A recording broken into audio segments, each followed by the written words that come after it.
Last time on Dice Funk, amen. Do you know anything about something called the Kitsune? There, I think, is one trying to mess with town, maybe. Yeah, I mean, when I became governor, Voya told me to not have contact with the yokai in the area. Is there some kind of super secret way we can tell if someone is secretly a shape-shifted Kitsune? The detective casts moon something, and that reveals shapeshifters. So, that's a thing I know. So once again, you don't know anyone with, secret intel on how Laszlo is puppeting the whole town or anything? No?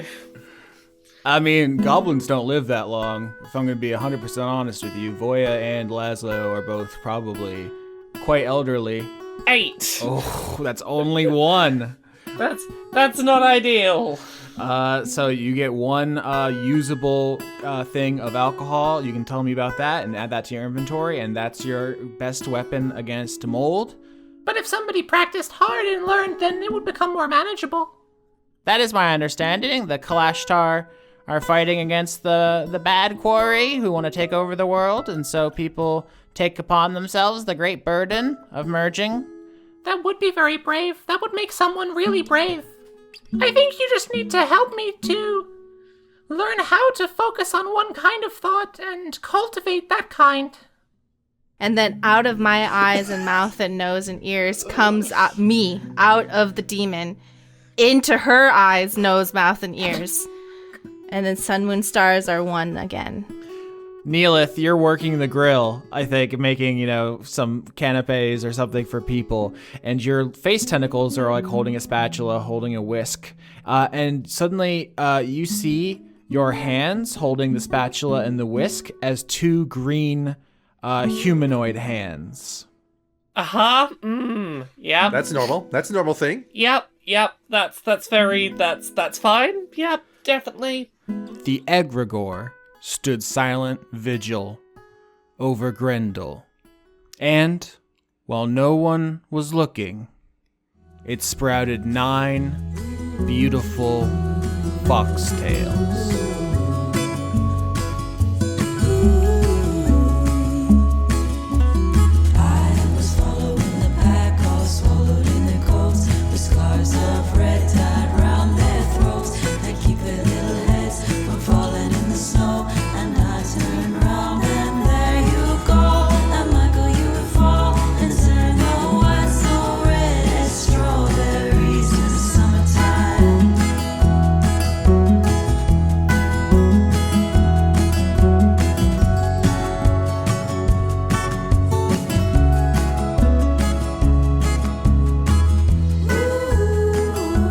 Watch Alan tutorials?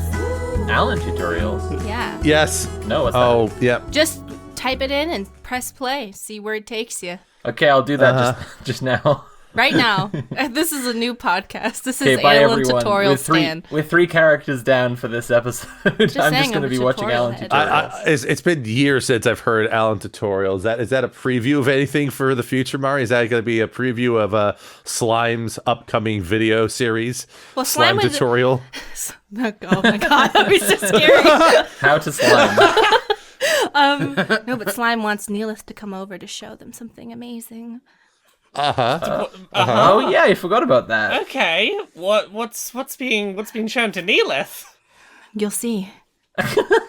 Okay, I guess Neellith will. So alluring? Question mark. I'm curious now. In what form has this invitation been delivered? Is it as mysterious as you're making it here? Is Sun Moon Slime just going, hey? First of all, it's Slime Moon Stars. Sorry, Slime Moon Stars. I think Slime Moon Stars sent you a DM on Grindel. Mm-hmm.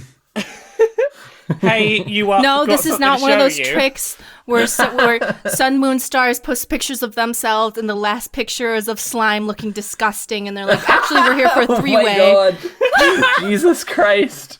Oh no. Okay. Remember those bisexual couples like, oh, it's a girl. Oh, the last photos of her boyfriend. And it's slime, just a pile of goo on the floor. No, but that's not us, okay? Okay. That's not. Not yet, at least. Not yet, at least. Accepts the suspected three-way invitation and comes over It to is see not what a three-way mysterious thing is to be invitation. shown. Hive Mind and Brood Queen looking for NSA fun. It's not a three-way, but if it was, it'd be absolutely disgusting and not sexual in any way, okay? It would be So too sexual. It would be like when Data and the Borg Queen flirted in that one Star Trek movie, when you're like, I know this is what this is supposed to be, but I hate it. Please make it stop. I'm just like, I'm watching that and I'm like, oh, this is how asexual people feel seeing sex happen. Oh god. Actually, kinda, yeah. This must be how it feels if you're straight and see gay people having sex, or vice versa. I guess like this is just.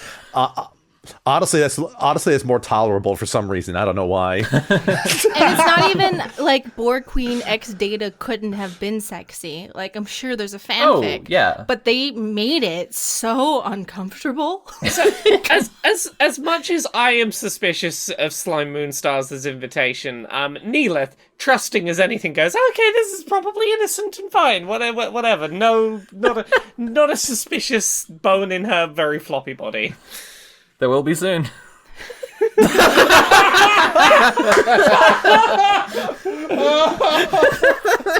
I can't believe this is how we started. I was just on Weekly Manga Recap, and Nick was like, yeah, your show's real horny, right? And I was like, no, it's a show about socialism. It is a show about socialism. What does the weird squid see?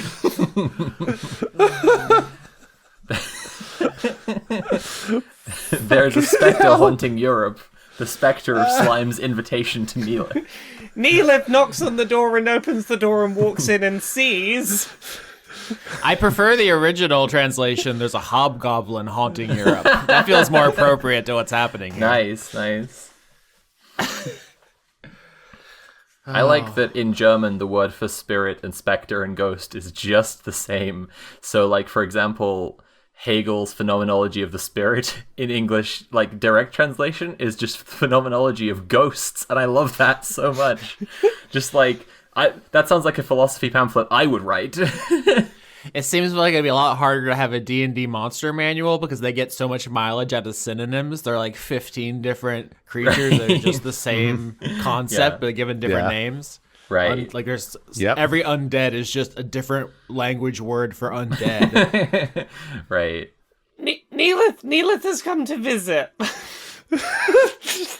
Mari, what do I see? Oh, we're doing it right now? I was just like throwing it in the air. I assumed we were. You opened the episode saying that there's something for Neellith to see. You've set up the table. Now it's your time to flip it, okay? So Okay, well, I didn't know if our god, Austin, was going to let us do it.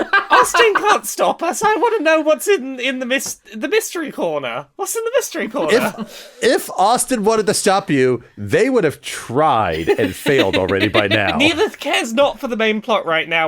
What's the mystery? Neela, thanks for coming. Yes, we're very glad that you came. Would you Oh like to my join God. us? Jesus Christ. Yes, I have no preconceptions about what this might be about, so yes, I would love to. Come, follow us to our crypt home. And then Sun Moon Star starts walking down the steps of a crypt. But you notice as you follow her that on the walls it seems to be tendrils of slime. But something tells you it's not slime, it's something else. And then you just hear very faintly something that sounds exactly like a baby's cry. But you know that it isn't. You just know it's not. Uh-huh. And you're following... What? Now this is the Call of These Cthulhu are campaign. involuntary noises. I'm sorry. I'm trying to keep quiet. It's too much. Come, Neela. We want to show you what we made. And she's walking down, and the crying gets louder, and then you see what looks like a baby like crib, but it's made of stone. Like there used to be someone who buried a baby here. And out of it is coming all of these horrifying tendrils, pulsating, moving. and you hear it and it's louder, but sometimes the crying goes way too deep or way too high, trying to imitate different sounds, but you know that it's crying. And you look over the crib as Sly Moonstars stands over it, smiling, so proud. And inside is a pile of mold, and one part of it keeps inflating with air, and then another part of it that sticks out like a tube is making the sounds. You can see the entrance of the tube moving kind of like a mouth, but floppier as it cries. This is our child. Yes, I made a bunch of blank slimes and put them in this hole. You've invited literally the perfect person to meet your baby, because Neellith's just a mass of tentacles, really, when we get down to it. It's fine with this. This is exactly what I was going to say. It's not Call of Cthulhu, it's reverse Call of Cthulhu. Exactly. If anything, the tentacle monster is going to roll for sanity. I think what you see is Neellith sort of float over very excitedly and sort of look back and forth between the child and between Slime Moonstars, and goes, Can I hold them? They're so cute. You can try, they might fall apart. But that's okay, they're perfect the way they are. That's okay, I'll leave them there and just admire them from a distance. They're so cute. This is an experimentation of offspring. I'm hoping that they will become more independent in thought. I'm really happy for you both. This is so lovely. I'm real happy for you. And Neelith's gonna try and bring them both in. And Neelith's gonna try and bring them into a hug. Yay! Yeah. Thank you for your support, Neelith. We knew you'd understand. This is the future.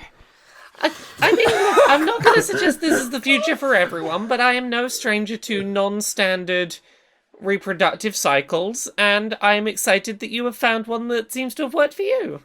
Yes, I'm hoping that I can raise this much like a child, and it's not going to grow up to be insane, because I'm hoping it will go only from outside inputs, and your voice would be a great outside input for it to grow to. Oh, that's really lovely to hear. That's really sweet. Hi. And Neellith is just going to start just doing little baby talk at this pile of child. Pile of child. Pile of child! Pile of child. What? My new metal band. Oh my gosh. It's Wait, like no, it's an actual cradle of filth. No, it's cradle of filth. it's an actual cradle of filth. Yeah. Fuck. Literal. Oops. Ah. Neellith will turn around and go, I don't have any like children's books or anything, but I can just like read cookery books to them if that would help. Whatever information you think would make them normal. I desire to be normal. Mother, please. I mean, it's a start. It's the best place I know where to start. Following rules and having positive end results. We'll try that. And with that, the child pile sticks out one of its horrifying tendrils and sticks to your face, and its cry screams louder. That means it likes you. Neellith is actively overjoyed at this. Since I refuse to integrate it, I can't tell if it's going insane or if it's developing a new type of thinking. I mean, What's the difference? If it would help, I'm always willing to have a little brain poke around and see how they're doing, if that's a thing that you would appreciate or benefit from. Oh, right. Slime wanted to tell you something about that. It seems like you were upset that you weren't allowed to poke in people's brains. Yes, I wanted to let you know that even though mine would be an unknowable nightmare landscape, you can poke around in my neural connections. It might be understandable to you, but if you want to, you can. It's not exactly that. I appreciate the offer.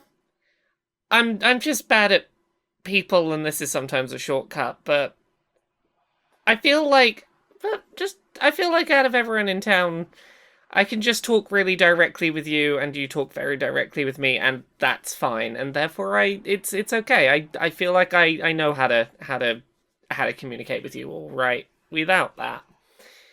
That's wonderful. That means I've successfully learned the language of the flesh. Would you like to look into our slime baby's head to see if they're insane or not yet?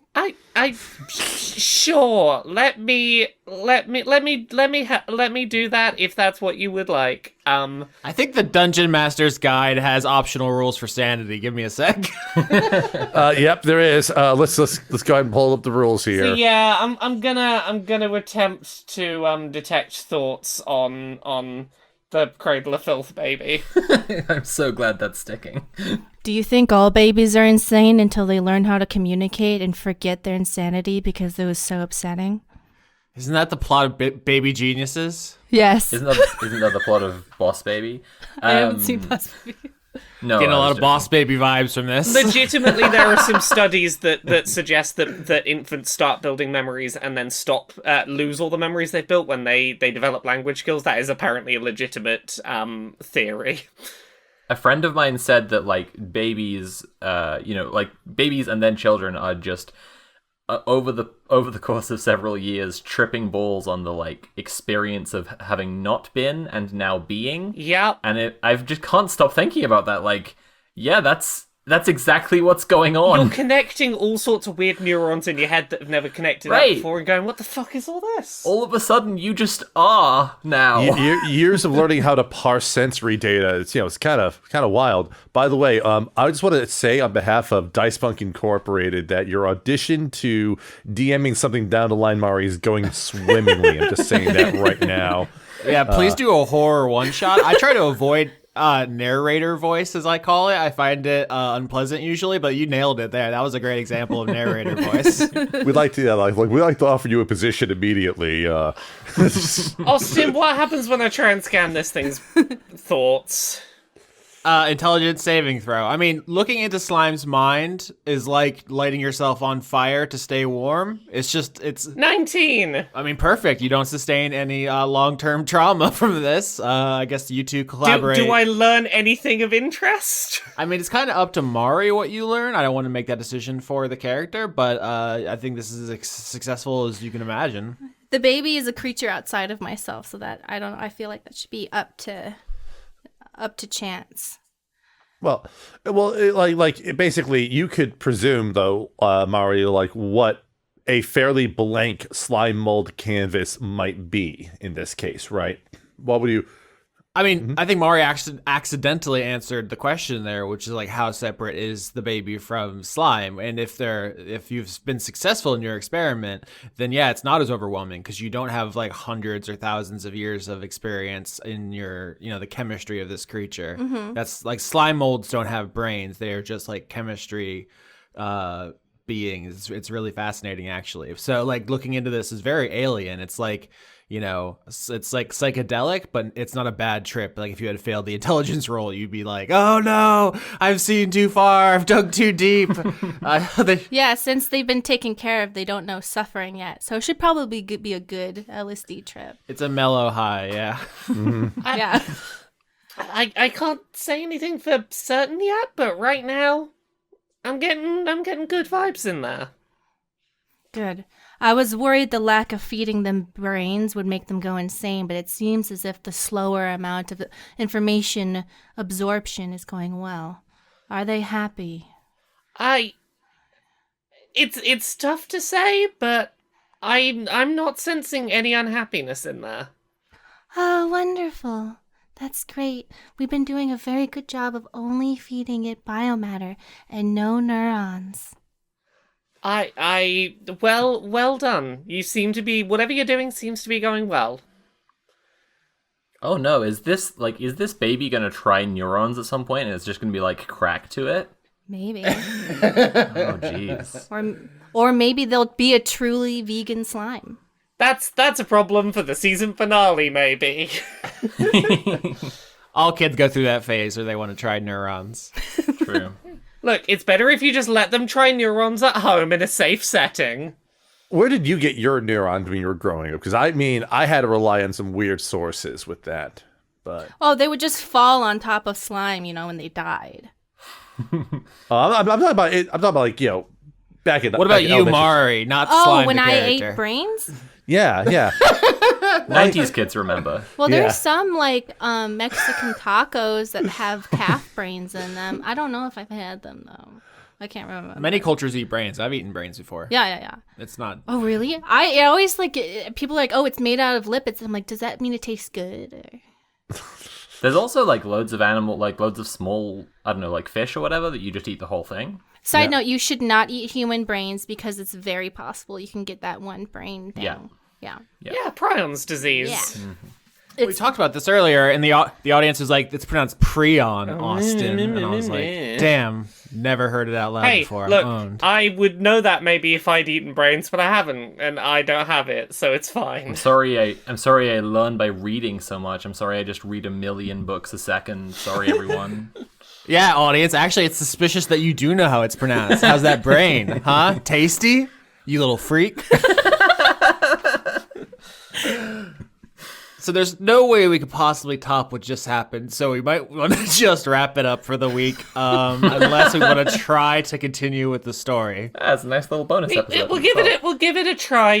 Just set your sights low because it can only go down from here.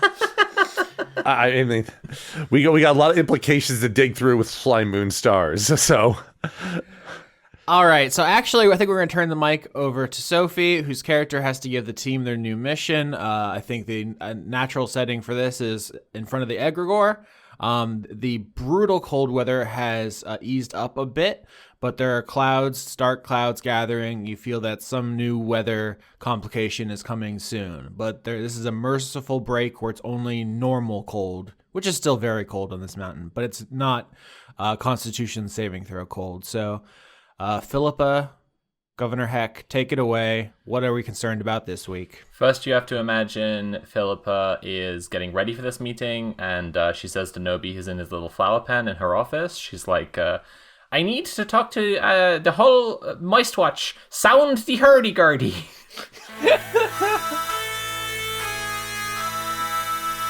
I just love saying hurdy-gurdy in her voice. That's the whole thing. Okay, so... valid. Just big capital V valid on that. So,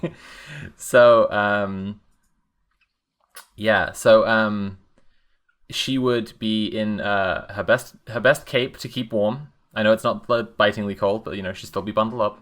And she's like, okay, Moist Watch. This is, as you know, the egregore.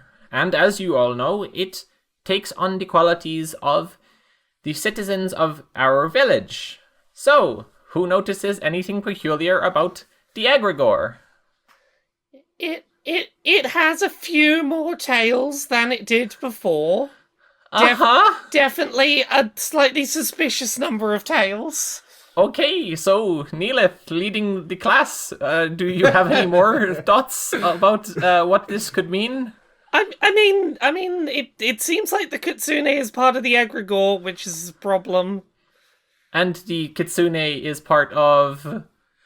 Man, Philippa was a brutal TA. Yeah, part of the town, part of the community. So I think that probably the Kitsune is here in Grendel, and I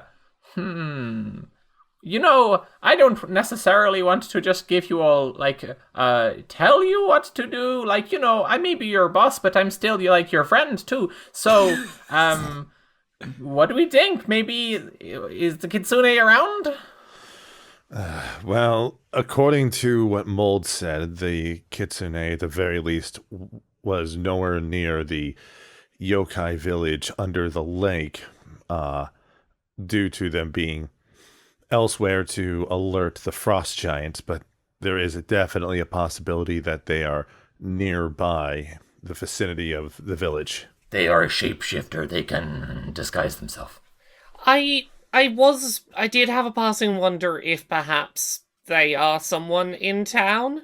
Is there anyone in town who doesn't have a bit of themselves on the egregore that does the Kitsune pies there? Aze looks over to Kat and Nobi for a moment, Right. and then just just looks over to Neellith and says, unless you're proposing that the tum-tums might be a target, I'm not entirely sure what the Kitsune might be. I can vouch for the imposing itself tum-tums. as. I can speak for the tum-tums. They are good and loyal soldiers. God, that would be such a good twist. Maybe in the adaptation, Nobi was the Kitsune the whole time. I was gonna say like the non-mass murdering Aze is the Kitsune. Okay, that's the other option. Does anyone know if we get to choose which part the egregore gets? I believe it essentially resonates with whatever is a prominent trait of yours. Cat shuts their eyes and thinks really hard about their princess braids and says, I am a villager of Grendel. That's Austin, incredible. what happens? Neellith floats over and just goes, help Cat. Put some Cat on there. Cat deserves to be on there. I never wanted to mechanicalize. That's not really a word. Yeah, Gamify yeah. this thing. This is always meant to be a narrative choice. So if Cat's ready, then the egregore will absolutely respond. It is up to you, I guess. I know that feels like I'm just throwing a question back at you, but that's how I always thought of it. It was a choice. Cat's ready to try that in that it's like a test of whether they feel like they're accepted in the community and they've kind of pinned those feelings onto the egregore. Like, they don't necessarily have the understanding of the kind of like just opting into the village that way. Mm-hmm. So they see being on the egregore as more of a being accepted.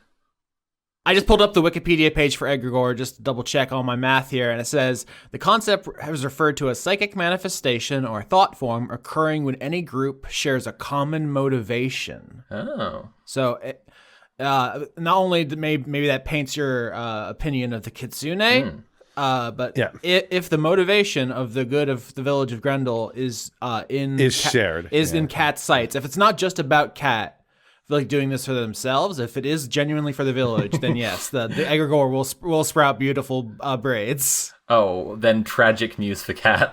They're entirely fixated on this as like a thing for themselves. Oh no, that's not good enough. Oh. This does suggest something about the Kitsune and possibly what their motives are, but that would indicate a conflict with their interactions with mold and, well, the frost giants. Yeah, there's no indication that mold is in any way involved with the egregore. Right, the egregore hasn't started looking like Gatorade yet.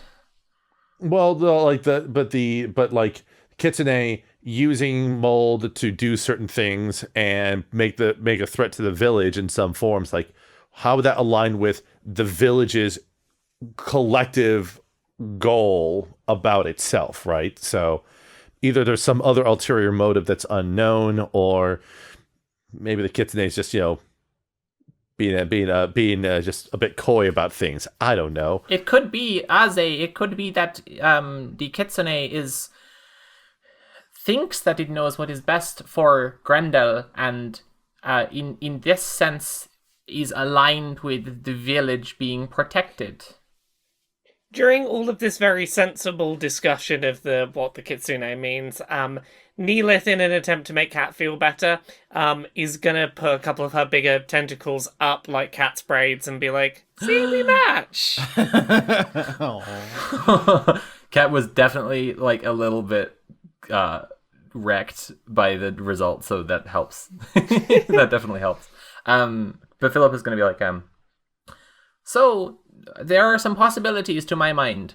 The Kitsune is somebody around the village that we know and love, a very kind of The Thing type of situation. If you have ever read the scroll The Thing by John Carpenter.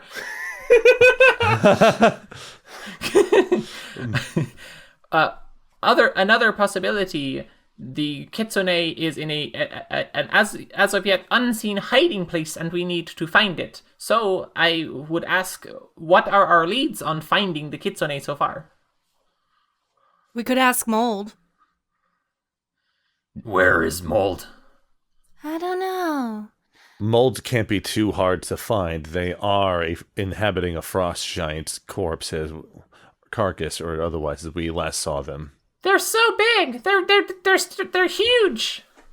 Yeah, but also I imagine they probably don't want to show their face too quickly because fire and alcohol exist in town, and we know what hurts them. What if we just invited them over to hang out? I love your optimism. If you want to figure out where Mold is, why don't you roll a nature check? Because of the 10 options of places to go in the village, traditionally, Mold is not any one of them, but they are an organism whose behavior can be predicted. 13. 18. Oh, but Oh, Lord. Yeah, so Ozzy rolls an 11 for nature in that. Okay, so I was looking for a 15. I only got one. That's the 18, and I got a botch. So while I think about what to do about this botch, do you want to roll for your benefic or malefic, Ozzy, and decide if you want to bump this? Because we can get there, but Let's try it out here. It's benefic once again in Grendel. Every single roll. Gotta love when you create a positive or negative mechanic that have you somehow used a weighted dice in Roll20?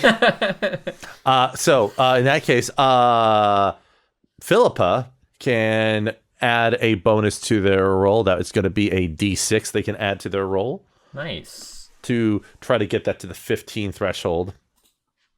6. Nailed it. That's a 19. Yeah. absolutely, crabsolutely. So I think you all compare notes on what Mold would be doing. And I think especially with that scene we just had about not feeding neurons to Slime Moon Star's child, you know that this kind of slime mold, Mari specified they're yellow, which says to me that they're a dog's vomit slime mold, which eats dead trees. So you imagine mold has probably taken up residence in the boreal forest or taiga near the edge of the village, where famously, I think in episode 2 or 3, you threw a dismembered penis.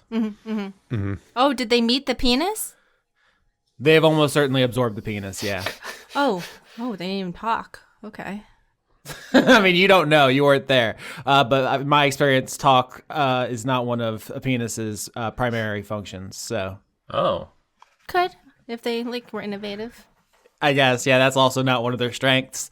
But with a botch, Neellith, while everyone else is like, oh yeah, probably in the biggest collection of dead trees. Oh yeah, over on the edge of the village.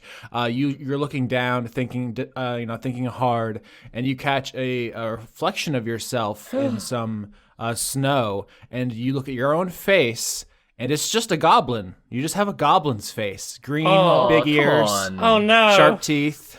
That's not where mold is.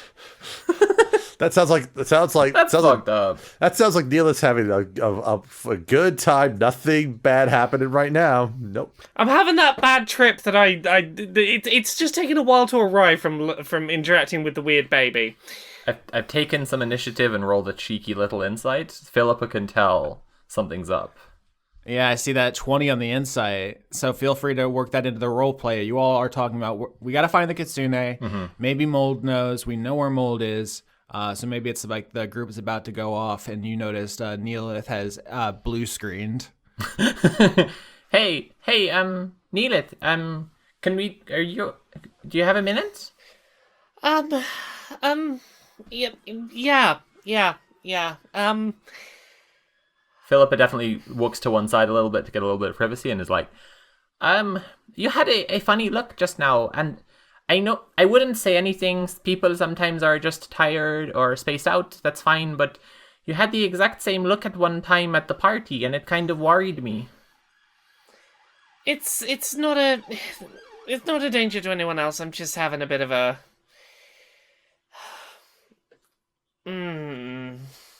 Are you sure? What is it?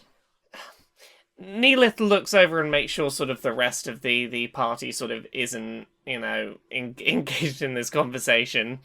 I will say that Aze has, like, without like intending to do so, is sort of like drawn Cat, Nobi, and Slime sort of like aside and just talking about the general direction of where mold might be and mapping out like the best way to get there at this time of year. So I would assume that unless anyone wants to try to pay attention, Aze's not paying attention. Okay. Neellith will sort of say to Philippa, so I've been in this body for a while, and you know it is what it is. I've made it my own. I've been pretty comfortable with it, and recently I have started seeing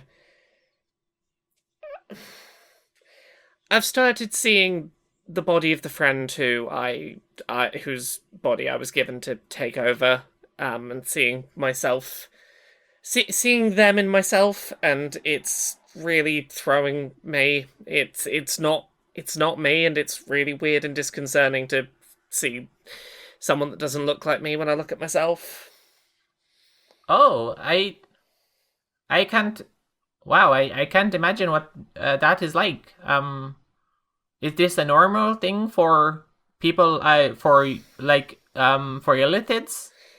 I mean, I can't speak for other Illithids. They usually take their hosts a lot more with a lot less concern for what the host thinks of the whole situation. They usually, find a good strong body, take it by force, think nothing really more of it. How did you make friends with them as a squidworm?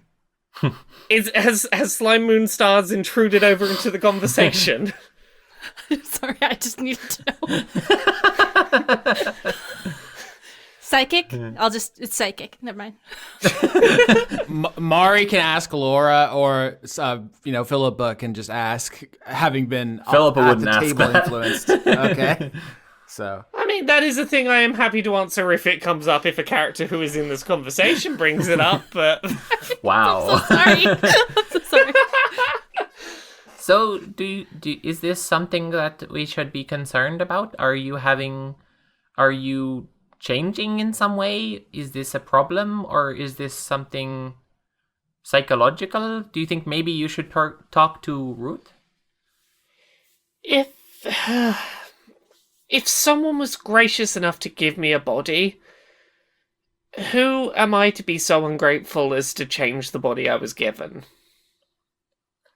Why would you feel guilty? I thought that your friend wanted you to take their body. They did, and I was really grateful, and once it was mine, I felt very uncomfortable about the body in ways that I didn't expect to, and I changed it about a bit to make it something more at home to me, and it's not like I can ask someone who's dead if that's okay to do with their body. It's a lot. I think Philippa puts a hand on Neellith's shoulder and says, I think this is something that people don't usually have to confront, but it is your body, and you don't have to ask anyone's permission. I know it's mine, and I know I can do what I want with it, but it still feels like there are expectations about that. Like, I feel like I've done something wrong by using his body this way, and I feel a bit weird about it, and I know I need to just go talk to Ruth about it. I am always here if you need to talk to a friend instead of to a professional. It's like if you want to talk to a friend instead of a smoking hot governor, just saying, listen. all right, so we pencil in Neellith's next downtime for Ruth. Are we ready to move on to mold? Yes. yeah, is that where we're going? Cool. I have a figure. I figured that like Ozzy's trying to just sketch out a route. Nobody's offering some suggestions, but it just ends up making Ozzy drawing pictures of dicks on the map a few times over. Technical question for Laura, out of role play. Yeah. Does your body still have your friend's brain in it? Austin, I believe that the way the illithids work is that the illithid sort of burrows its way into the brain. Yep, it's a process called seromorphosis. You burrow into the brain and you take it over. But the idea that you would retain some personality is like a myth, or it's like a boogeyman in illithid society. They call it the adversary, the one who will remember their old life and like basically take up arms against illithid society. Interestingly enough, the ancient Greek word for adversary, Satan. Some thoughts there. So in terms of like actual brain memory, it's like syntactic versus episodic memory. Like, Yeah. you can remember watching a show, like the time when you watched a show, and you can remember the show, and they aren't actually the same memory. Like, Right. yeah. Yeah. And But like remembering anything, having these episodes where you see goblin hands or goblin face would be grounds for execution in illithid society. Yeah. They do not fuck around with it. right. I think out of character, I think Neellith has no real interest in knowing how much of her old host is in there. As far as she's concerned, I think this is a case of... Okay, yeah, that's why I asked. I think the way Neellith sees it is much... Yeah. I think the way Neellith sees it is much more just... This is a body that used to be someone else's, and I can't seem to get over that, and that's causing some weirdness of body that happens. That's why I wanted to add a character, because it seemed like I didn't want to bring it up. If it comes up in character, we can have an in-character conversation about it. I'm not opposed to that conversation, but Okay. yeah. I don't know why I said Greek. Obviously, ancient Hebrew, because it's the Old Testament. Duh. Fucking idiot. Oh, that makes more sense. So I think on the planning the expedition, Kat's like, Mothers, are we going to reincorporate Malt? Are we going to defeat them now? It depends on if he tries to take Sun, Moon, Stars from me. Yeah, no, it seems fine. What? Oh, no. No, I mean, I wouldn't go. I love this tension of the person who is not mad enough at their ex that it makes their partner uncomfortable. This is a great vibe. I was able to just remark, in any case, I believe since we are trying to get information from Mold, I don't think engaging in any sort of confrontation would be prudent at this time. Mothers, are you fighting because of me? No, of course, never. No, of course, we would never fight over you. You're perfect. Oh, okay. So how do you approach the edge of the taiga here? You see all these snow-covered trees. Some have fallen, but most of them are pretty hardy. This is where they, naturally grow. So there's actually an ecosystem here. Stealthy, wild and loud, fire. I don't know. What's up? Hey, 5 Gum, you're in there? What did you say? Like 5 Gum? Like, because okay, never mind. Like the commercial? This is what chewing 5 gum feels like? Yeah. Because, like, they'd all been chewing, like, tasting mold a whole bunch, and it was like... Oh, fuck. It was a deep cut, I'm sorry. Yeah. No, it's a great joke. I just, I wasn't there with you. I was right near it. I just needed you to walk me over the finish line a couple steps. Oh no, this sucks. I got it. It was funny. I was going to laugh, but then I had digestive problems, so that interfered with things. I was washing my hair. I was going through a tunnel. Yeah, like my house is entering. It's going underwater right now, so the radio signals are getting a little bit weaker. Sorry about that. I'm not just trying to backpedal my bad joke, but I do try and give Nobi like deliberately my worst lines because like he sucks. Don't waste a good joke on a trash lad. You call out to the forest, and after a minute, something pokes its head out through the tree line, and then seeing you, it steps all the way out. It is an enormous deer, or maybe a moose. So let's go Canada vibes. It's a fucking huge ass be antlered animal. I'm specifically, I saw a video once where someone hit one with a car and it completely totaled the car, and the animal was not bothered whatsoever. That's how big it is. And it has blue slime like hanging off its antlers and out of its big nose and mouth. It's blue, kind of covered all over, and it peeks out and sees you. And Nobi's like, ready for round 2.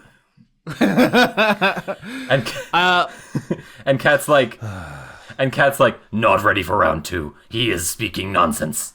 I've decided now, actually, for Christmas vibes, it's a reindeer, just a dire reindeer covered in blue slime, and it comes out, and the mouth tries to make words in language, but I don't think reindeers have the mouth situation for that. It takes like specific tongue and coordination to make English language, I guess common language.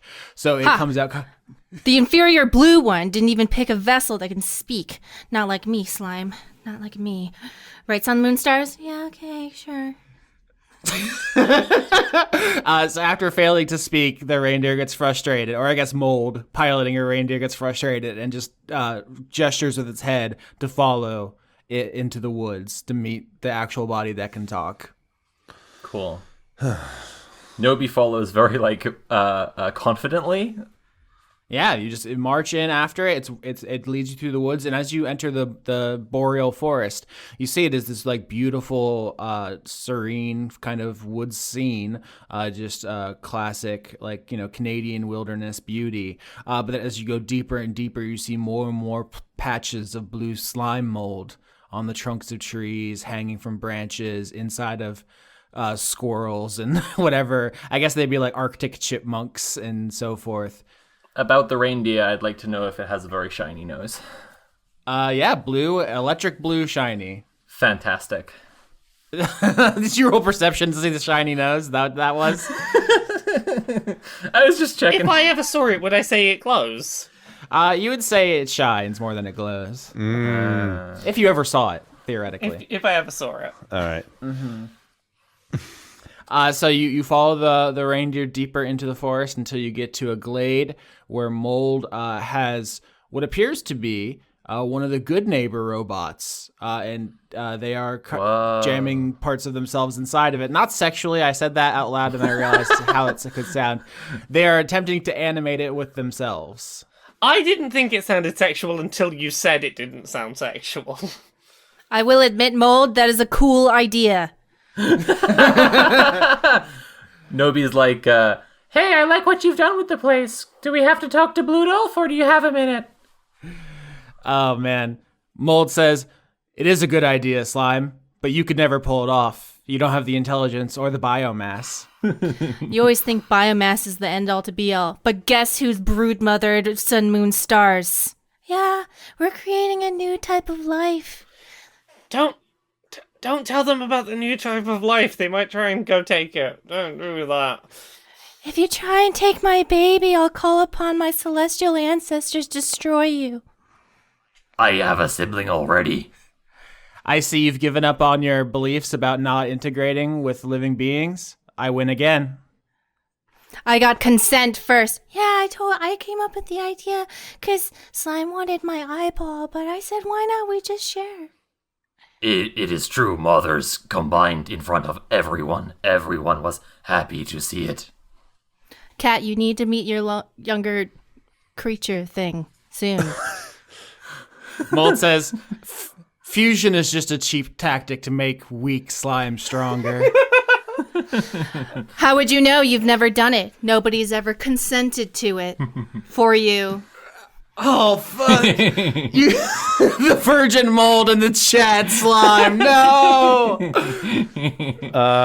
Aze will just speak. If we can put off this growth waving contest for a later date here, we have some business to speak with you, Mold. It concerns the Kitsune. I'm sure that's of interest to you, but I'm a little busy now. Why should I care? We would like to know, please. Have you seen the penis? The sequel to Have You Seen the Butcher by Deftones. Have you seen the penis? Dude, where's my penis? Dude, where's my penis? I think Mold just says, I've absorbed the slime. I have no need for the flesh. Yo, so what did they learn? Wouldn't you like to know? I would love to know. Please tell me. Well, just let me incorporate you and you can know everything I know. Well, we can't do that. Why can't you just tell? I put the penis in the woods. Did you? No, you were from the boob. I put the penis in the woods. Oh. I'm sorry. Does anybody else remember that Keenan and Kel episode? I put the screw in the tuna. Yeah. It's burned into my mind in such a profound way. I don't remember the face of my biological mother, but I remember that episode crystal clear. Jesus Christ. Jesus fucking Christ. I guess roll persuasion, team, to get Mold to help you. Although I think a slime with disadvantage because you have not in any way flattered Mold's situation. Can I have advantage because I said please? No. Oh, Well, beans. Hey, 22, don't need it. Oh my god! Oh god, a botch. No. Wait, which one? Oh, that's like a double negative botch too. Oh god, it's a 0. does Neellith contribute in helping to persuade Mold? Yeah, right. What's my persuasion? Oh yeah, of course I help with that. It works perfectly that Slime would be the one to botch on this persuasion. Just the one least likely to persuade. Does 16 salvage this? 16, 16, 22, the party succeeds with flying colors, slime botched. So basically how this works is Mold says, I will help you, but I want something from slime. What? Knowledge, biomass. Knowledge and biomass? Both? Both. Thank you. You can just throw it into my mouth. And you see Mold like turns to face you because there's a kind of hunched over trying to jam slime inside of the good neighbor that they stole. And now the full frost giant body really hits you. It's like encased in all this blue slime, but it's like mostly skeleton. You see the skull of William is actually inside of the other mouth of the frost giant. He's not, the Mold isn't putting it in the chest like you did. It's more like a xenomorph, mouth. You know what I'm saying? Mouth, yeah. Mouth, yeah. It's a mouth situation.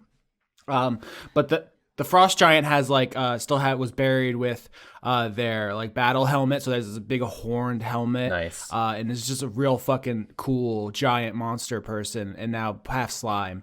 And so Mold turns to you and just says, "Yeah, just like tear off a chunk of slime and throw it in my mouth." I think Kat interjects, So you need to ask for consent to combine, because you are a weak slime. Mold says, I'm going to make everyone in this village love me, and then you will want to combine. That is a greater victory than forcing you. Forcing you won't prove anything. Then, why do this? What was that you said earlier, Slime? This is the future. Yeah, you don't even know what future I have. I just see your future. It's so simple. It's stupid. My future's better. I'm not going to even tell you about it, though. Mothers, we have other leads. Do not do this. I will give you the biomass if you close your eyes, because it's embarrassing. I don't want you to see what I'm doing. oh no. Mold obviously doesn't know you said this is the future earlier. It's just that you both have common experiences that lead you to similar thought patterns. Oh, right. But yeah, Right. So mechanically what this is I want you to permanently lose a wizard spell. Oh, no, I was going to tell them to close their eyes, and I was just going to throw something in their mouth. I understand, but the something is you, and the you knows knowledge. So mechanically, if you want this information from Mold, you need to lose a wizard. This is the botch consequence. Can I refuse? I was going to trick them and just throw some meat in their mouth. They would know. Yeah. No, they wouldn't. I would have to roll. Sleight of hand. They would know if you tried to trick them, but you can just refuse. You can just say, nah, go fuck yourself. Bye, bitch.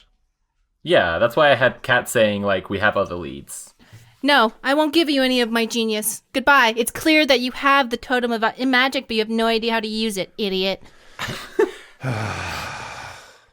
Mold says, when I fought you before, I was trying too hard to be like you, to best you, to better you. Then why are you trying to eat my brain? That's why I used your spells like Shocking Grasp and Vampiric Touch. But now, infused with the knowledge of the Akashic Stone, I realize I have more in common with the Frost Giants. I am a master of ice magic now. Absorb their brain. Yes, and now I'm more powerful than you can imagine. If we ever fight again, I will not show you mercy, Slime. I will take all of it. Okay. Oh, yeah, sure.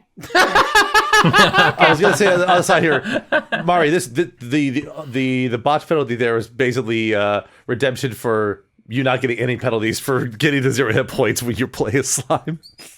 Yeah, that's true.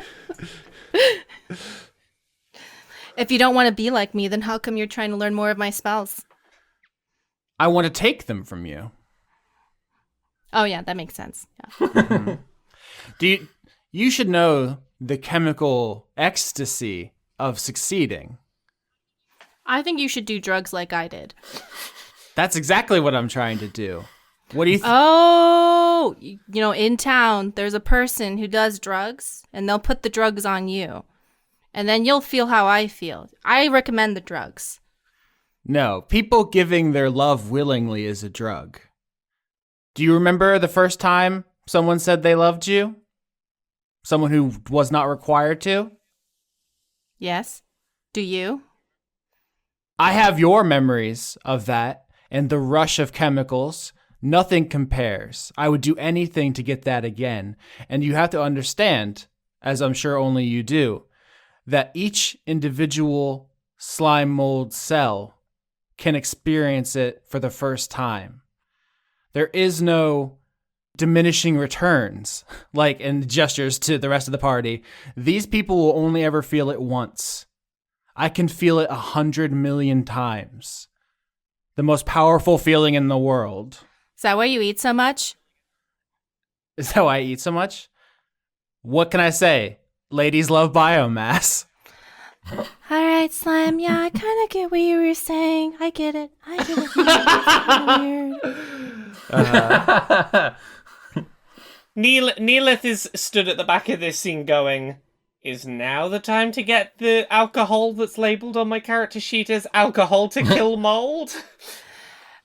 Why can't we just say open your mouth and take the mold and then we just throw the alcohol in?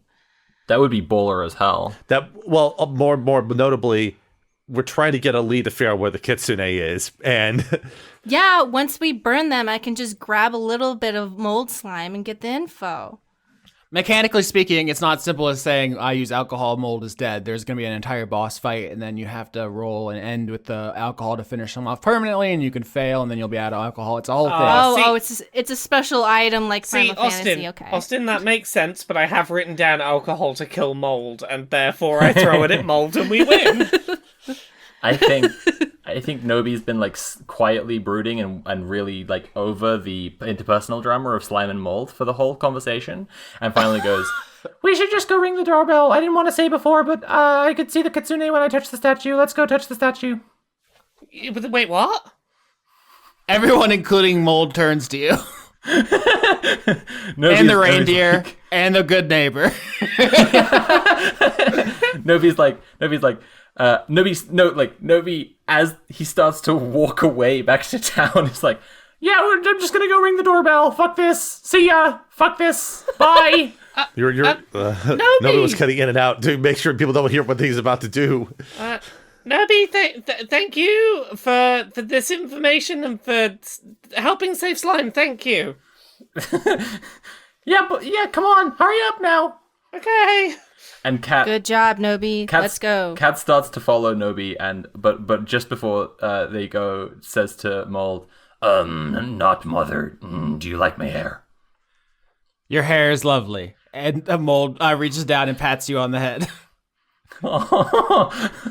Cat, that makes Cat's day.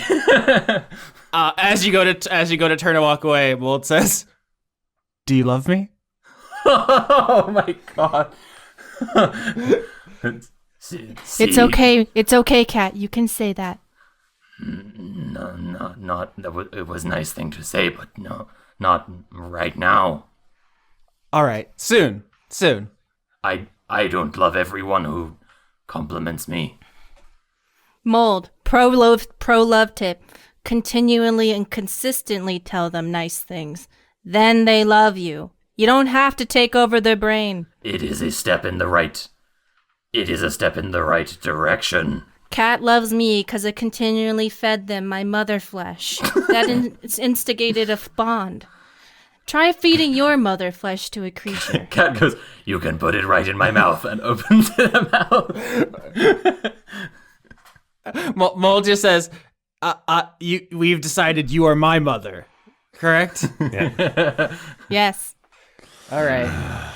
Well, you should, according to the social contracts of your people, love me automatically. But if you don't, that means when you eventually do, it'll be for real, and I'll know. So that's good.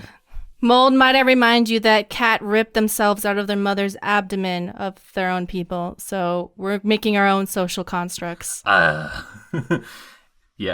I don't have anything to add to that. Ozzy just sort of gives Cat a soft pat on the head and just sort of motions to just start walking away. Yeah. So that nobody doesn't get too far on their own. Yeah, nobody's quite far by this point, right? You see, Cat, they won't even feed you their mother flesh. I could love you if you were nice, Mold. Could have a nice day with the good neighbor. I'll consider it. You can't even feed someone your mother flesh? Actually, Cat turns back and walks a little bit back into the forest, right up to Mold and goes, You should do good things and not do bad things. Someone very smart told that to a friend of mine. and then they go. Now they're gone. Sun, Moon, Stars gets a slime mustache on their face and say, "Great job, Cat." Mother. I'm not sure what's the proper term for it. Your cognitive state around mold is very troubling, Slime, to say the least. It's myself, but not myself. How can I not love myself, hate myself, love myself, hate myself, love myself? Yeah, mothers, they totally phase you. You could say they get under my film. under your surface tension, yes. Under my surface tension, yes. Your semi-permeable membrane. It's like they know they have everything I have, but mine stuff is mine. But they are different. Yes. And they want my stuff, not their stuff, but me. I love me, hate me. Oh God. Oh no. Slime's confused. Maybe we should come back to this. On the way over, Neellith does want to go to Cat and go, your hair, your braids are really, really lovely. I know I said this earlier, but I just wanted to say I really, really like them, and seeing you smile has been really nice. I was baring my fangs. Oh, okay. My apologies for misunderstanding. To show that I was happy. Oh, yes, I did understand correctly. Okay, that's good. I'm glad. And yeah, they're really pretty. Thank you. Your tentacles are nice. Thank you. Oh heck. I looked it up because we discussed both Nobi and Cat being 5 years old, and that is well into adulthood for both animals. If anyone's curious, I did check. So Yeah, I don't know this if that is why matters. I kind of Yeah, like. but this is fiction, so baby.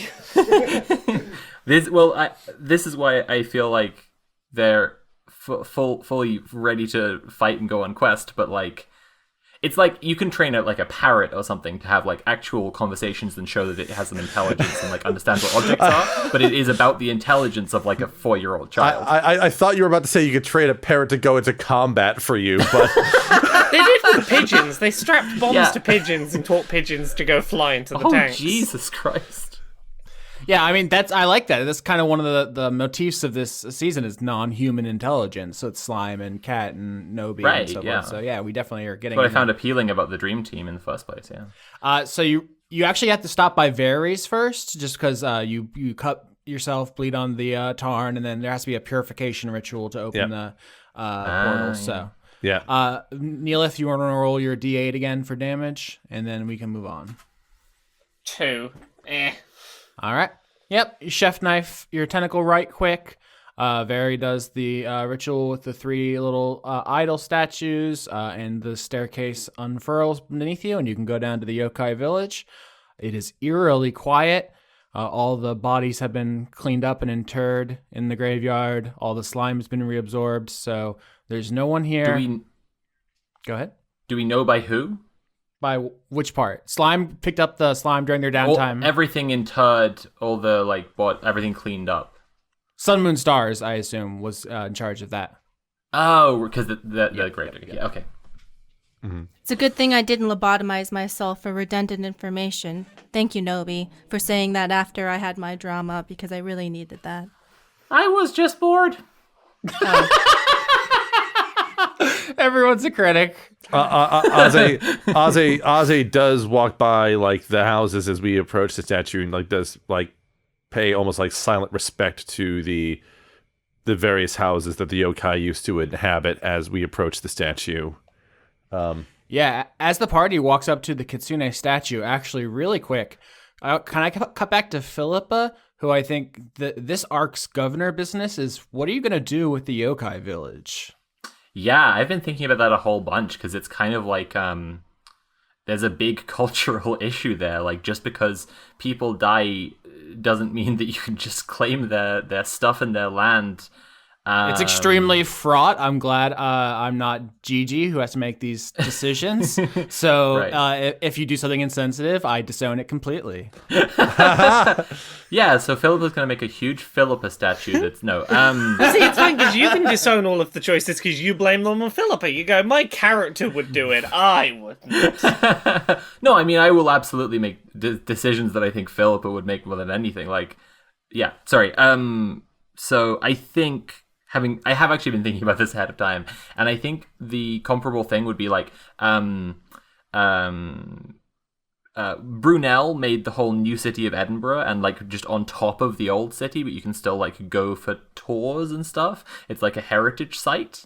And I think that Philippa would pass an ordinance that's like, this area, we acknowledge it exists, but it should be preserved until like preserved as a cultural site with like right of first refusal to the yokai community if they like that's the way she writes it, like to the yokai community, even though like they all died, but like just in case of the possibility of like other yokai still being around, or like yokai showing up and being like, yo, why is there a McDonald's in our dead cousin's village? That's fucked up. So it's like slightly pushing it down the road for like the next governor or whatever, but like at the same time, I think that she's doing kind of what she thinks is the right thing, which is kind of to preserve it. Mm-hmm. So yeah, preserve it in its current state where mold broke a bunch of buildings, or are you gonna fix it up, try to make it like, so if someone does come and say like, yo, where's my cousin? You can be like, I fixed it. If you want it, it's yours. I think, oh, okay. Yeah. I didn't think of all the carnage. Yeah. I think that she would want it to be tidied, but not like the number one rule is like no building is allowed. Like, so although rubble can be cleaned into the piles of where the houses were before they were smashed up, like, it can't be reconstructed because that would be building something and wouldn't be respectful. It's unlikely that Philippa is an expert in yokai-specific architecture and would know how to put it back together properly. Like, she hasn't studied them. She hasn't met them. They all died You'd probably already. introduce a bunch of weird anachronisms if you tried to rebuild someone's culture without an understanding of what it was like when it functioned. It wouldn't even be like, why is there a McDonald's where my cousin used to live? It would be like, why is there a like cigar store Native American where my where my cousin used to live? What the fuck? Why did you do that? That's really fucked up. Like, why is there a Disney Japan land or something? Like, this is fucked up. Why is there the yokai Morocco land where they would later shoot Thunder in Paradise, that terrible Hulk Hogan Baywatch ripoff there? Yeah. That's a very specific pull, but yeah, so the party... I I just had to give that a little bit of trivia that the Morocco pavilions where they shot like several episodes of that thing because they were advertising Walt Disney World in it. It's just like, anyways. So the party descends the ice stairs down into the village. I think, Philippa started maybe putting up some signage or something like, don't touch this, like clean up in progress, respect. And I want to really super quick clarify that I made a comparison to something that, like, I said, like, you can get tours around, like, Old Edinburgh. It's not, like, the tourists who will come through Grendel, that's not open to them. It's, like, it's a place where people could go study the yokai, like, culture, because I think, she's academically minded, but she wouldn't, it's not open to tourism. Okay, that's important. And the tourist economy is like one of 3 plot points this season. This isn't like come take a selfie with someone who died in Pompeii. Right. I said the one rule is no building. It's actually like rule 1 in all caps and underlined. No tourists, and then it's no building. All right. So the party makes their way across the village into the center of town, where there is a big stone statue of a 9-tailed fox, just like regally at attention. Just as surveying the village in stone. What do you do? Nobi walks up to it, but stands to one side expectantly, like everyone's gonna touch it. And then Cat touches it. Oh shit! All right, Cat. Let's see here. Oops, I hit the roll 20 before I was ready to roll. Cat, why don't you make a wisdom saving throw? Save it. Oh beans. Oh beans. 13.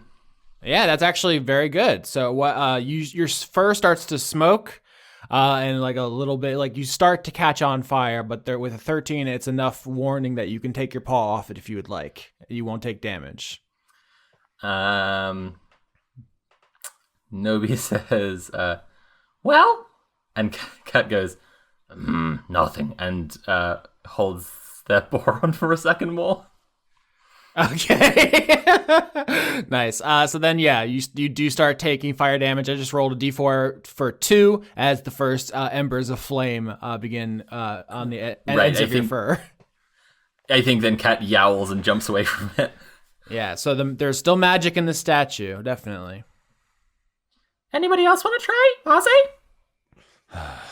The last time I tried, it didn't pan out particularly well, but I can certainly muster something up. And Aze will approach, take a moment, just stare at the statue, do the silent sort of almost respect for what the Kitsune is, and then attempts to place her hand on the statue safely.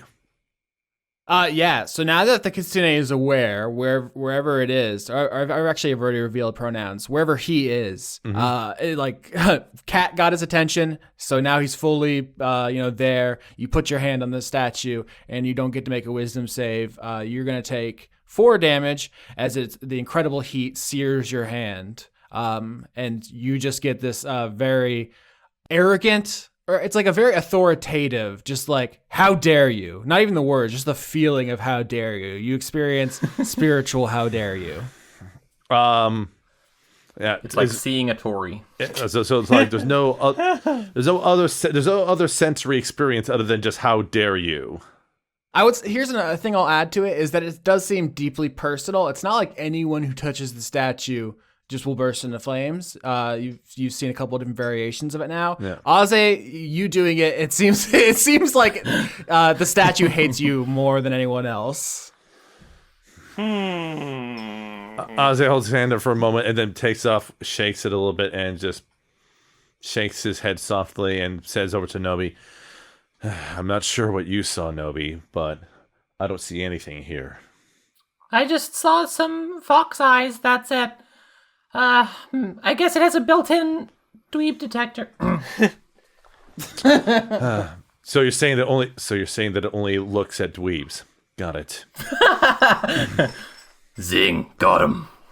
Considering this thing seems to be having a particularly negative reaction to Aze, Neelith's gonna try touching it because she's got a theory. Okay, yeah. You can touch the statue. Here's what I'll say is that when it connects to the Kitsune, you can, if you want more, break the directive not to use detect thoughts. There's a moment where it's like there's a connection, and you can choose to disobey Philippa's orders in order to get in the Kitsune's mind more. If you choose not to, then you're just gonna get burned. I mean, you're probably gonna get burned regardless, but this is an option I'm giving you. Well, my intention was going to be to try and touch it and to try and say something in the moment I was touching it and see if it responded. Which was to say, are you Laszlo? You take 2 damage. I take 2 damage. Okay. Now, do you say that out loud? I do. Ooh. Okay. A delicious calamari scent fills the air. Wow. So Look, everyone, I think I might be able to find out more about this thing, but I would have to read thoughts, and I have been explicitly told not to read thoughts. they're not a citizen of our town. It's okay. Maybe they're... Aze will... They are a citizen of our town. They're part of the egregore. The egregore says they are. Not only are they a citizen, their ideals are aligned with the rest of Grendel. Because... They are more than, me, a citizen. No, they're not. Well, they are on the egregore. I don't care what the egregore says. You are one of us. You are as much a one of us as anyone else. We will add a cat section to the egregore. And Nobi. Everyone gets an egregore part. Okay, I guess this thing is just busted. And Nobi, like, puts a hoof to it, like, half-heartedly. Yeah. Okay, so Neellith, you're not going to detect thoughts. We're going to close the book and move on to Nobi.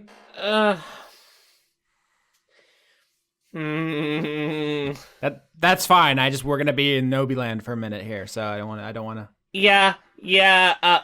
Okay, doesn't read thoughts. All right. Nobi, when you touch the statue, you see the fox's eyes again inside your mind, like you're just nose to nose looking at each other. And the Kitsune says, Hey, yo, I'm the Kitsune. What's up? Just throw out the Laszlo voice you've got prepared, you know. Hey, yo, I'm Laszlo. Hey. I hate you. What do you want, sheep? Goodness gracious me. Oh, fuck. Goodness gracious, great walls of fire. All right. Nobi, like, would it be fair to say, like, thinks in this space that they are in, like, rather than kind of saying with his mouth? yeah, this is completely non-verbal because the Kitsune would not be revealing this conversation to the group if that's how it had to go. Nobi thinks, like, I want to be stronger so I can protect the weak. The Kitsune says, Then our interests are aligned. I can help you. Tell me what I have to do. Send the rest of the team on a wild goose chase. Make up some lead. Have them go off. I need you to do something for me, and I will reward you. Then you need to do something for me. Of course. Set me on fire. to maintain So to maintain your cover, you start smoking. You take 1 damage. It's a very good perfect kayfabe. feint. Yeah. The Kitsune says, Have you heard of qualified immunity? Fucking shit. No. What is it? God. It's the most cop shit in the fucking planet. I have. It means you can never get in trouble. Nothing can stand in the way of justice. Exactly. No matter what lengths you have to go to protect the village, we will always have your back. So I send them away, and I stay? I need something from you while they are away. Go to the other villagers who have joined the community during the winter. Drip, Kaboom and Kablam, Basil, the Tum-Tums. I need their star signs.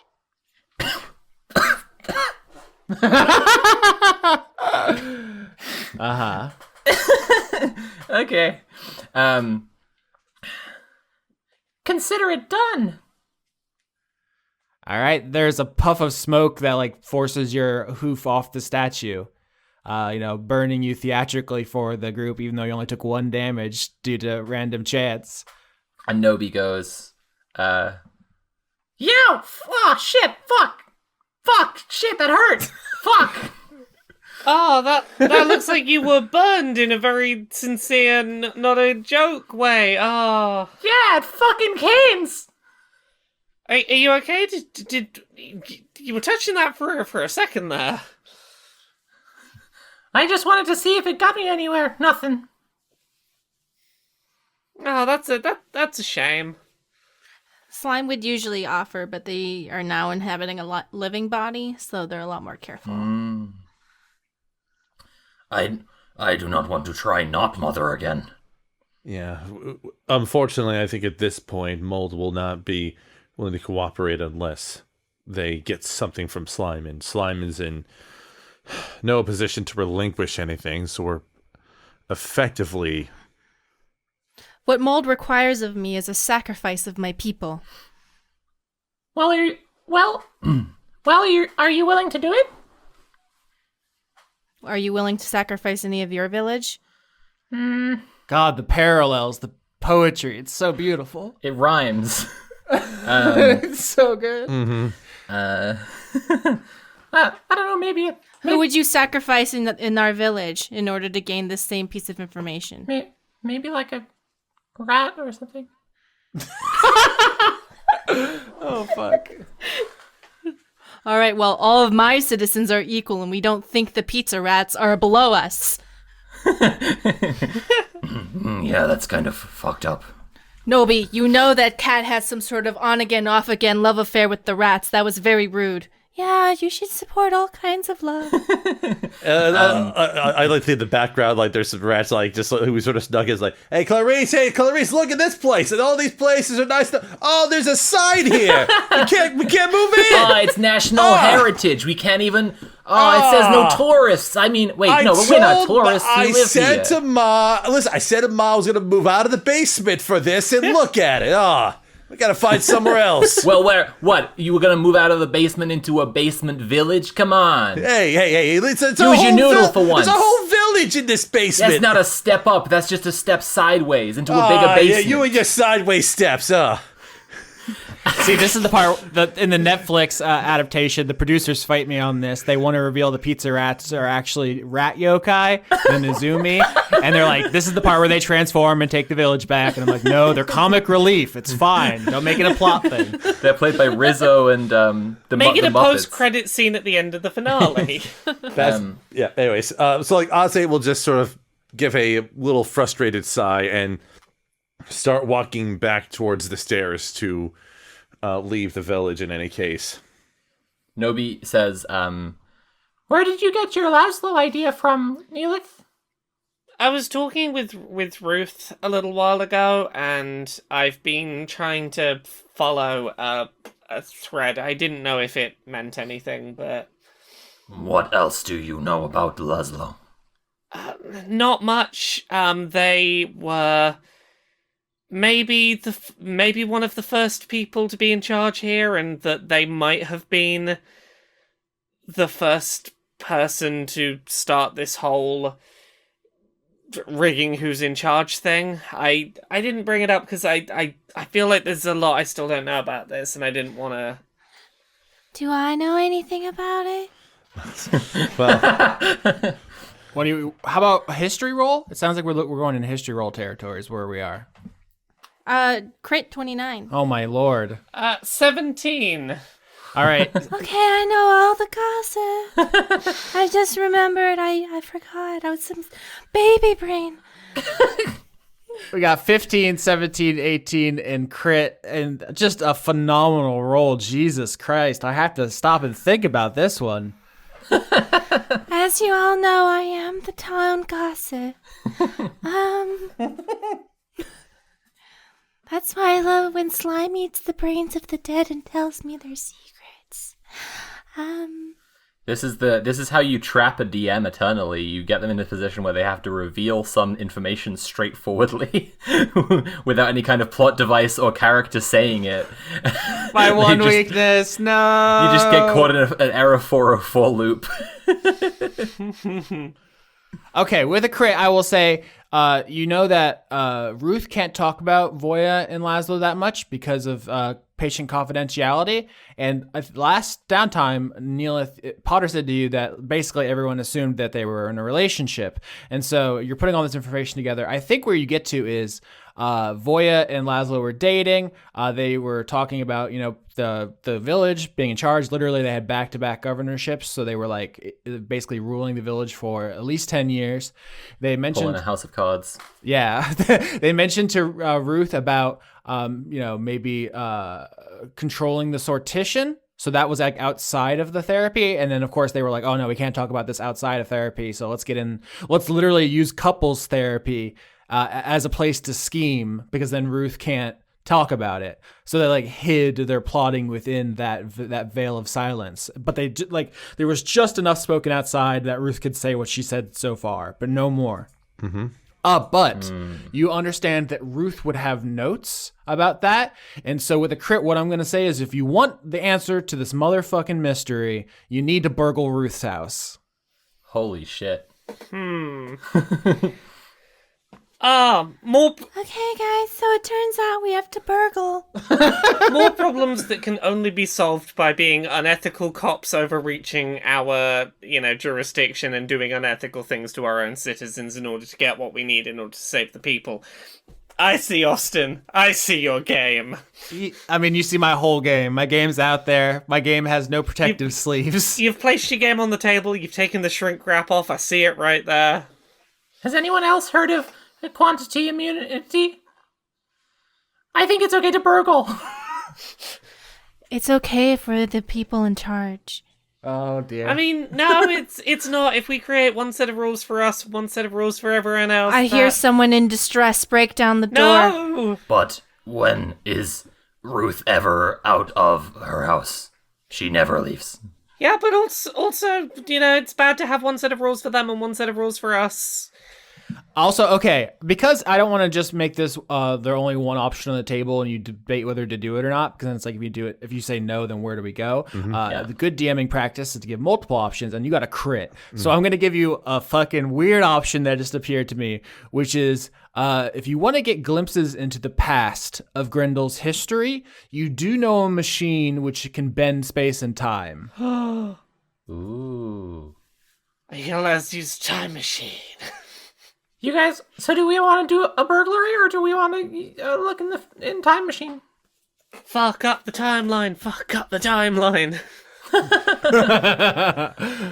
Time machine. Remember that this, as we've established in Dice Funk previously, it works on Avengers Endgame rules, which is everything that happened previously already happened, and so you actually can't fuck up the timeline by going backwards. Convenient. We can't just go back in time and set big fires and be like, oops, Grendel burned down.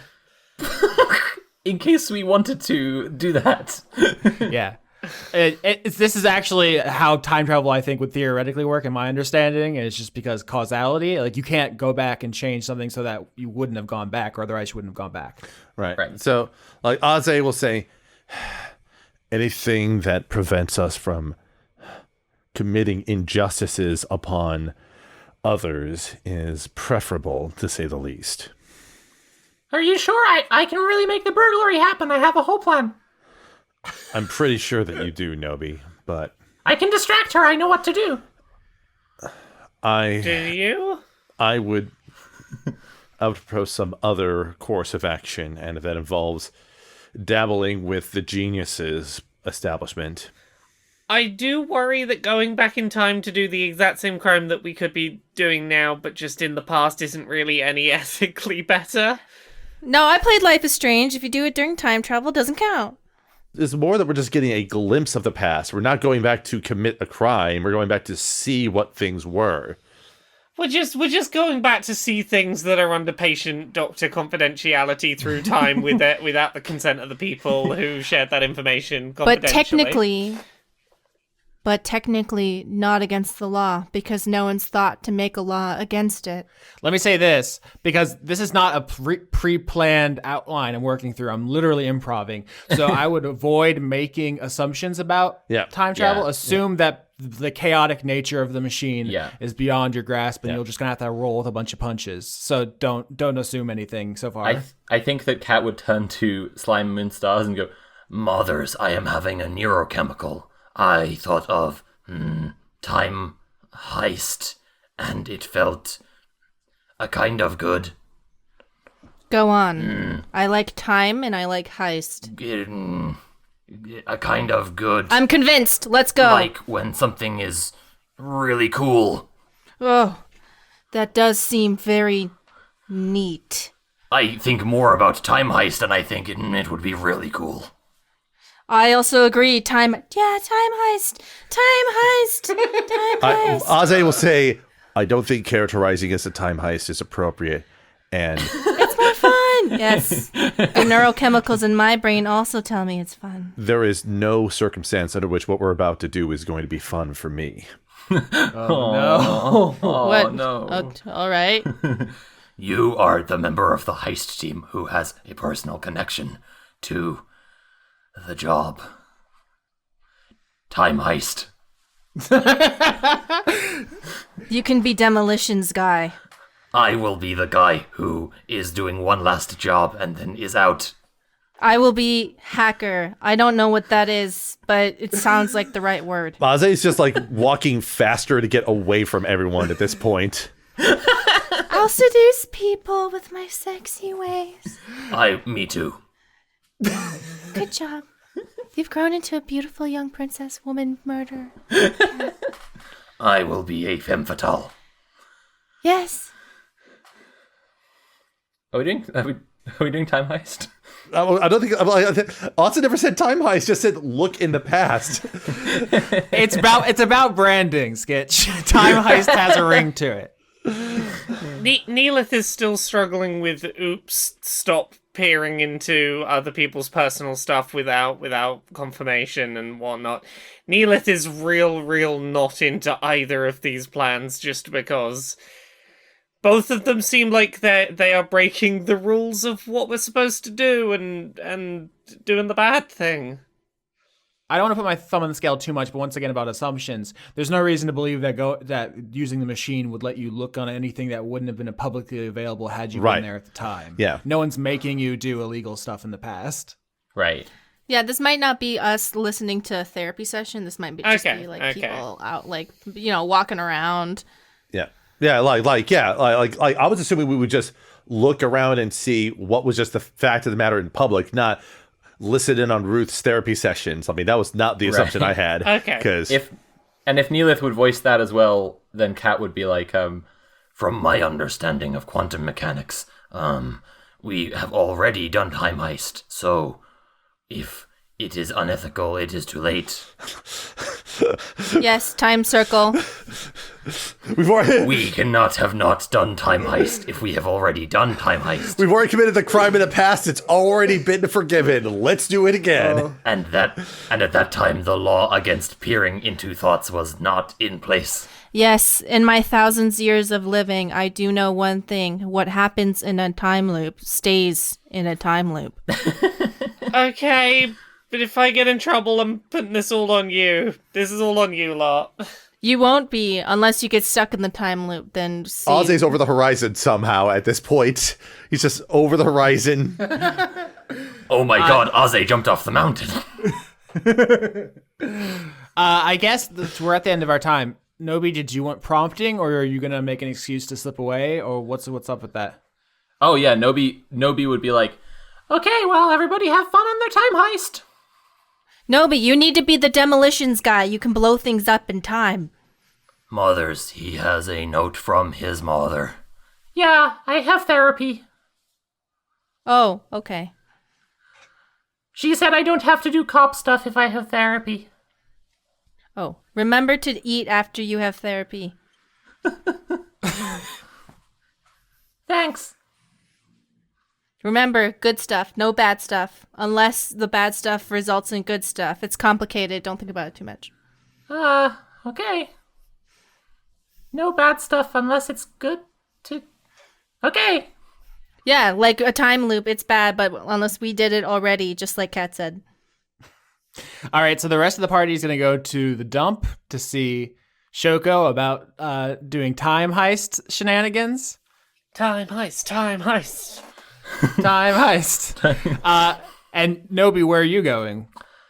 I think Nobi's number one call would be the Tum-Tums, who he's already, forged an alliance with. So it's like easiest job first. All right, so you go to Applewhite Farm. You nudge the gate open with your little sheep snout, and you're approaching the houses that Slime built for them, and they all come rolling out, little trunks snooting around, sniffing at you.